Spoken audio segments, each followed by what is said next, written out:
Forgive me if I'm a little all scattered this morning. I got in very late last night from summer camp.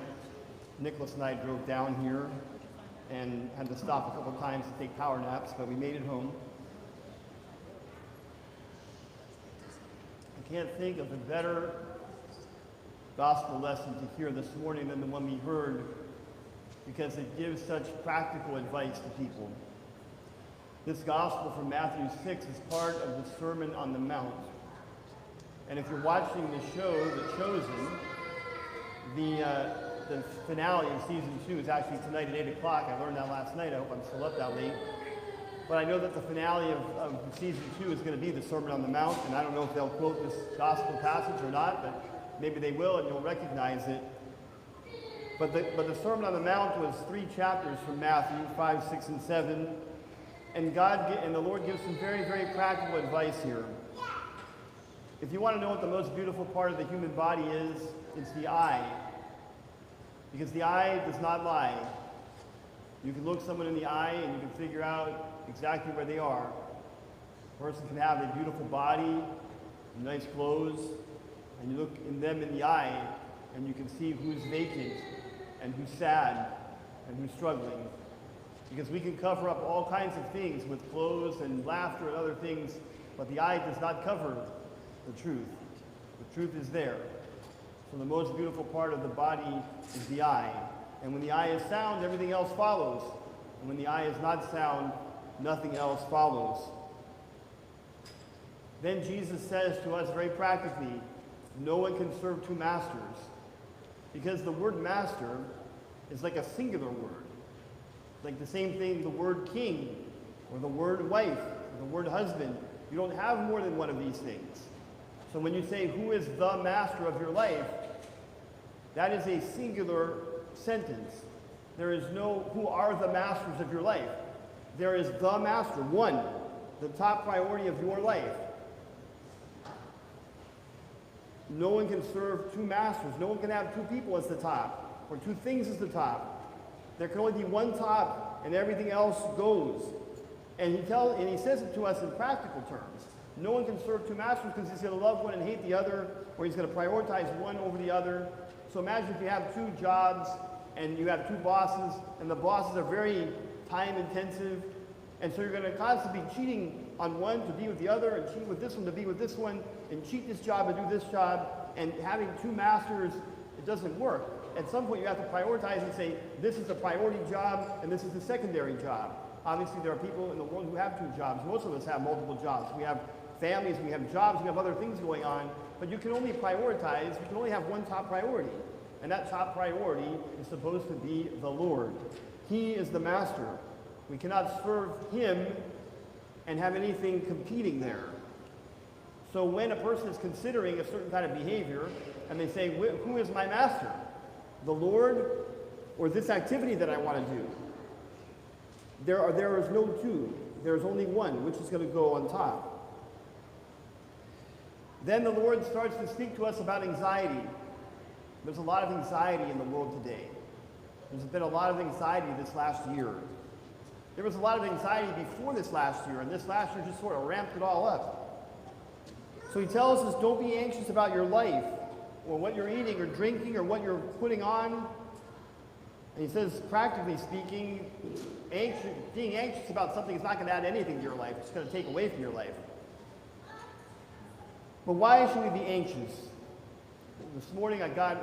Last night I got home, and of course the first thing I saw driving into the parking lot was my yard on the other side, overgrown. At some point I have to cut that today. But I got up this morning, and you can see the dew on the grass, and it's so beautiful that God put that there. And that same grass that the dew is on, I'm going to destroy this afternoon, or tomorrow, whenever the weather favors me. If that is so beautiful and I'm going to destroy that, are we not more beautiful than that? Are we not more beautiful than that? We are the human being made after the image and likeness of God. We are more beautiful than the grass, and the trees, and the sky, and the clouds. Because none of those things have souls the way we do.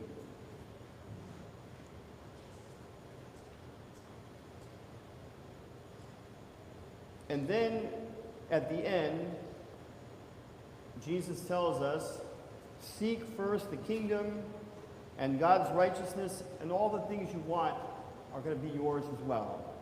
Seek first his kingdom and his righteousness, and all these things will be yours as well. If we put God as the master, and we truly put God as the master,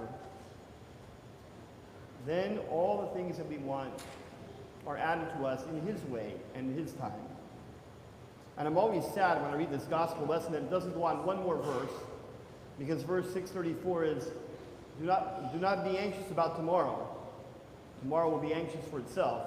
Sufficient for today is its own problems. Sufficient for today is its own problems. So I don't think too far ahead. What am I doing tomorrow? What am I doing the next day? I think about what am I doing right now? And I pray and I trust in God that God's going to help me do the things I need to do. Now, I don't always trust in God. Sometimes my own head gets involved. And the other day at summer camp, it was Wednesday, and I looked at the weather report, and it predicted rain in the afternoon at 4 o'clock. And I said, we have a very narrow window to do all the things that we want to do outside. I reorganized the schedule and kind of lined everything up, and I'm like, okay, now I just leave it to God. All these things have to happen in just the right order. And I was vacillating in my head between like panicking and like trusting God. And I'm like, every time this happens to me, it seems like I panic. And then everything happens just the way that it's supposed to happen. And then I'm elated and I'm also feel like ashamed. Like I should have trusted God more on that. So this is true in our life. Sometimes we're trying to touch all the bases and we're trying to line them all up just so to micromanage everything. And God has a greater plan or a different plan. And when we just trust him, many times I'm finding in my life, things they just kind of work out. They just kind of work out. Sometimes they don't, and I'm wondering how come this didn't work out. And then much later, I realized it just wasn't the time that God intended. So there's that. Be present in your life. I sat down with many kids at camp, and we talked about being present, and I said, right now, my whole world is you. And they said, what do you mean, my whole world is you? You're like in the middle of a camp with lots of people, and you have a family, you have a parish. And I said, right now, I don't have anybody else. I have just you. You are my world. So when Christ tells us to do the best we can with what we've been given, and to love our neighbor as ourselves, our world is the person that's our neighbor at that moment. Right now, my whole world consists of the people in this parish, and my whole life consists of celebrating the liturgy. So when we are doing anything we're doing, if we can be present in what we're doing and let the things of tomorrow figure themselves out, we will really get a lot more out of the present if we just focus on it. Thank you for being here today. It's wonderful to be back. I'm sorry my thoughts are really scattered today, but it's wonderful to see you all. Be safe.